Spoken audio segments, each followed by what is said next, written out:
Hey YouTube, we're heading down the street from our world headquarters. We're gonna be helping a local contractor coat about 900 square feet of epoxy. We're gonna be doing a 50-50 mix squeegee technique using coffee and black epoxy. You're not gonna wanna miss it.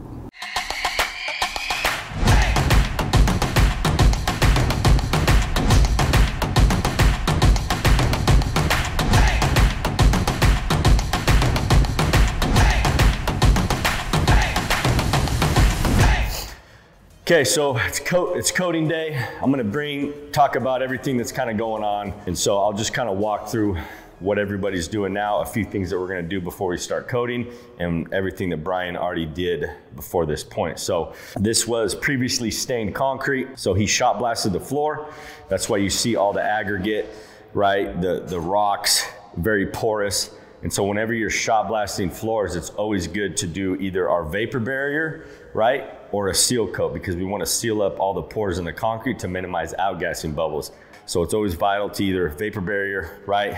If there's no moisture, you don't want to spend the extra money for a vapor barrier, do a seal coat of epoxy like Brian did. And I think he put this one down at like 350 to 400 square feet a gallon. So you're scratching it tight, doesn't take a lot of resin, but what that does, it allows the resin to soak into the concrete and seal up those pores where the outgassing is gonna come out and create bubbles. And so that's where we're at now. So we'll be filming this just raw. James is gonna have the camera on. I'll talk when I think there's something to talk about. We're gonna show the whole process of coating this. So 900 square feet floor, okay? I'm gonna divide that by the amount of resin we're using, which is 27 gallons. And that gives us 33 square feet per gallon.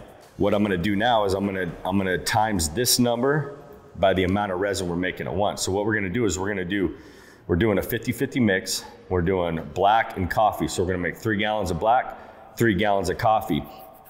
And so what I wanna do is figure out where to put tape on the wall so we know that we're spreading it out at the perfect thickness. That way the whole floor has the exact same thickness everywhere. There's no thin spots, there's no super thick spots.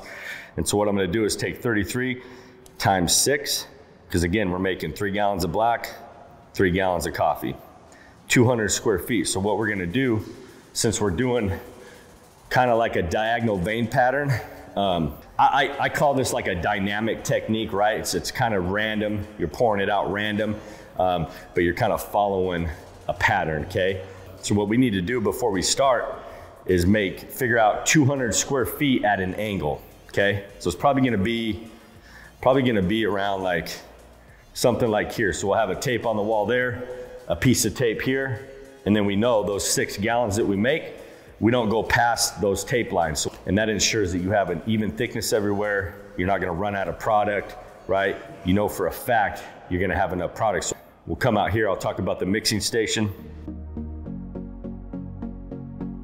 So what's gonna happen is pretty much everything that needs to go into a bucket is with a bucket, right? So we have our 2 gallons of part A sitting in the bucket. We have our part B outside the bucket. Here's the metallics. They're gonna go into the part A, 5 gallon stir stick, right? So every single bucket is laid out like this.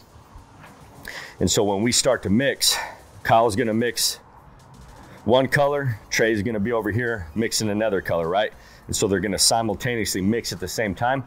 That way we get both colors, 3 gallons of each color gave to us on the floor at the exact same time.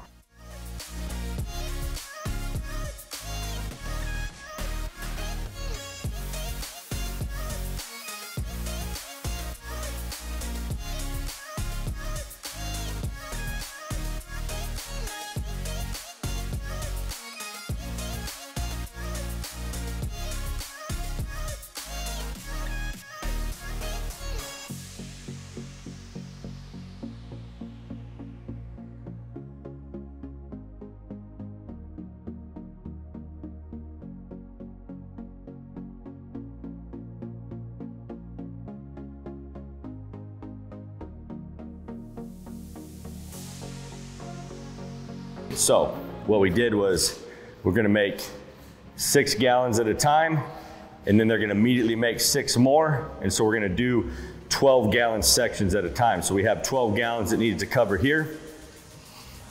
12 gallons needs to cover here, right? And then we're gonna have like 3 gallons that's gonna go here. Yeah, so we're pretty much ready to go. We'll come out here, they've got everything, they got as much done as they could before adding the hardener. All the buckets have part A in them, 2 gallons, have the pigments, the metallics mixed in, ready to go. And so when we start, they're just adding the part B, doing our 3P2 process, and then we're just constantly mixing, dumping on the floor. Just make sure you have enough guys, right? It's always good to have a designated mixer or 2 if you're doing larger projects. Designated people on the floor, right, to spread it, blend the colors. But yeah, that's pretty much it. We're pretty much ready to go. So we'll get finalized here, get our cleats on, make sure everything's, Finger stretches. Yeah. Brian, someone called you. Finger stretches.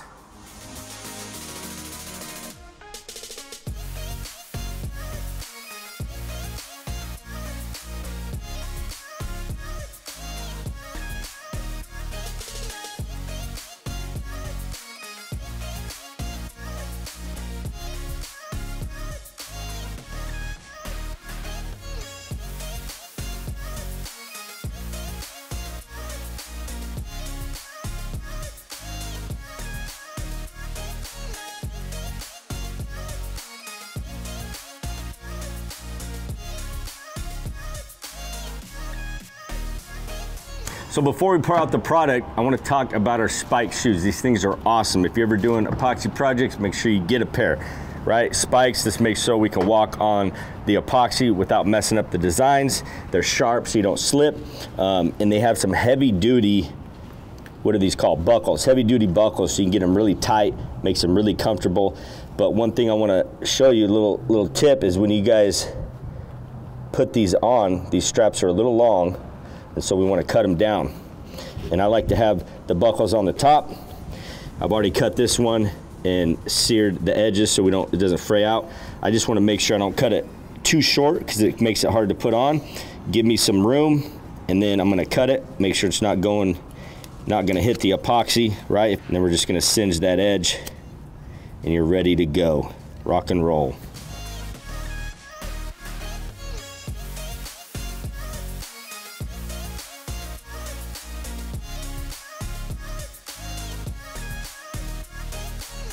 All right, so we got our first 6 gallons, 3 gallons of each color. They're immediately going to mix the next 6 gallons, and the 12 gallons total will cover roughly to that line. So what we're gonna do, Brian's gonna dump out random patterns in a diagonal shape, and then I'm gonna start moving it around with the notch squeegee because we still wanna keep that thickness everywhere.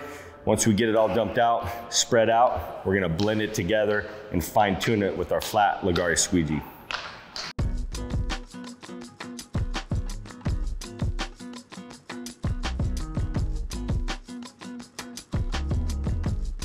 How beautiful is that?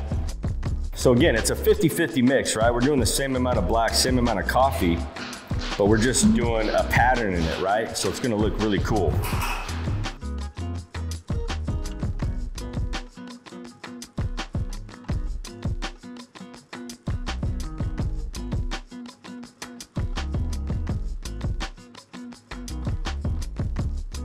So check it out, we got a nice wide vein down there, starts to get skinnier as it comes down. So we're kind of getting a pre-rough, kind of a rough draft of what we want, right? And the notch squeegee works great because it's spreading it out at a similar thickness that we're looking for.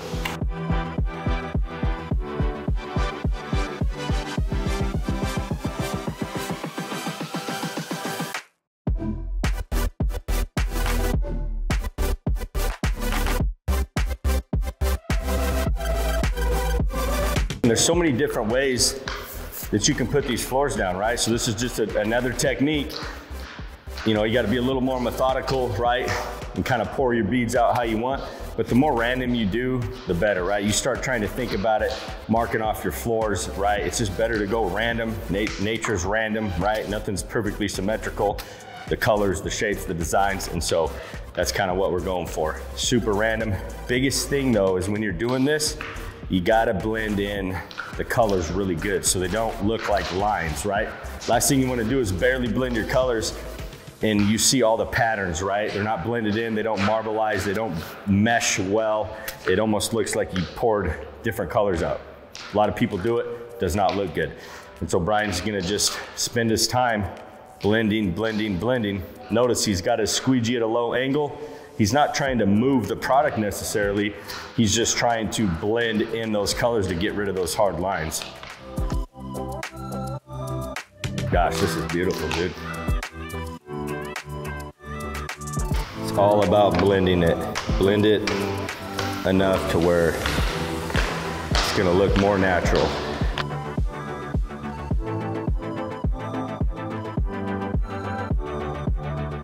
All right, so I'll have James walk out here and show you how much we blended it, right? That's the trick, guys. You gotta blend those edges, make them look natural, okay?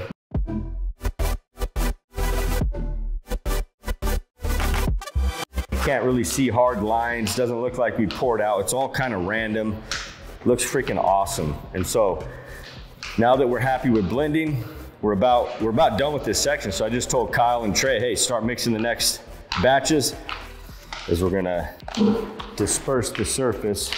91% or higher isopropyl, so small to medium drops. We don't wanna flood it. And that's gonna create some really cool craters and cells everywhere where these two colors were blended.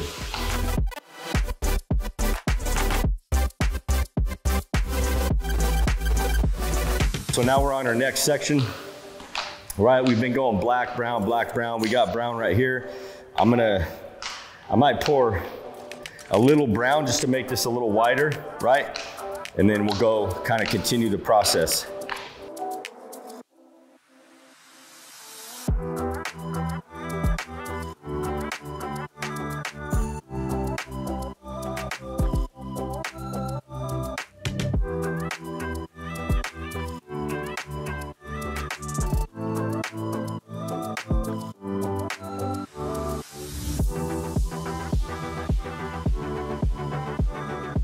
So what Brian's doing right now, right, we spritzed it with isopropyl alcohol, gave it that dispersing effect, and now he's misting it with denatured alcohol. What that's gonna do is get rid of any air that's trapped in the resin and create a glass smooth finish.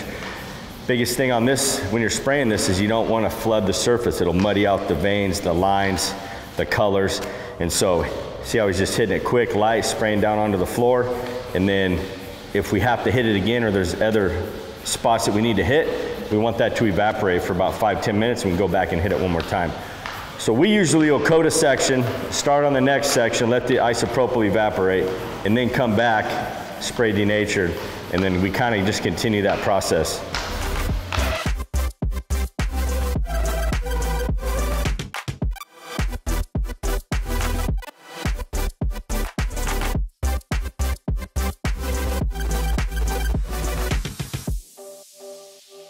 .900 square feet.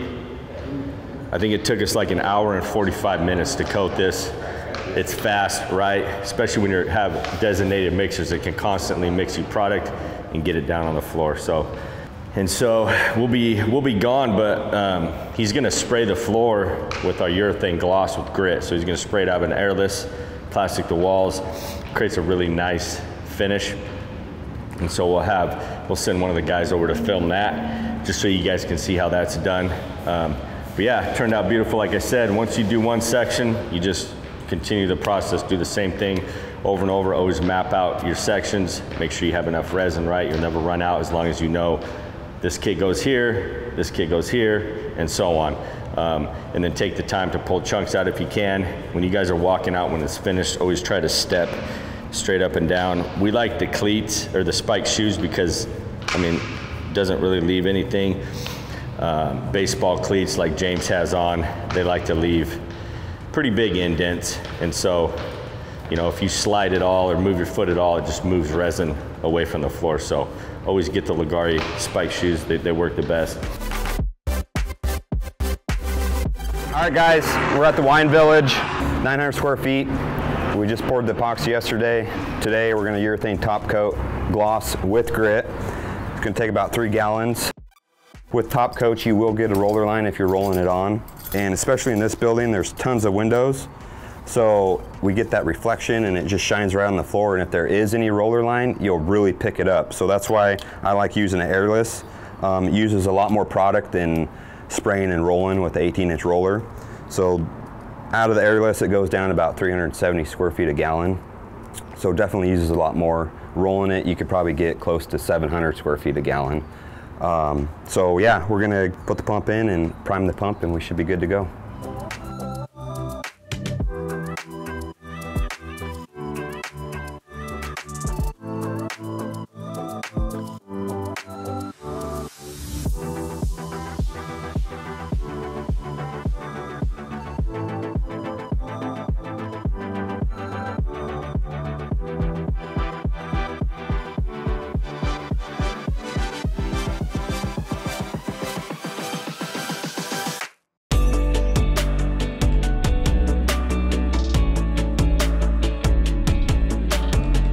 But yeah, it turned out beautiful. Like I said, once you do one section, you just continue the process, do the same thing over and over. Always map out your sections, make sure you have enough resin, right? You'll never run out as long as you know this kit goes here, this kit goes here, and so on. Gosh, this is beautiful, dude.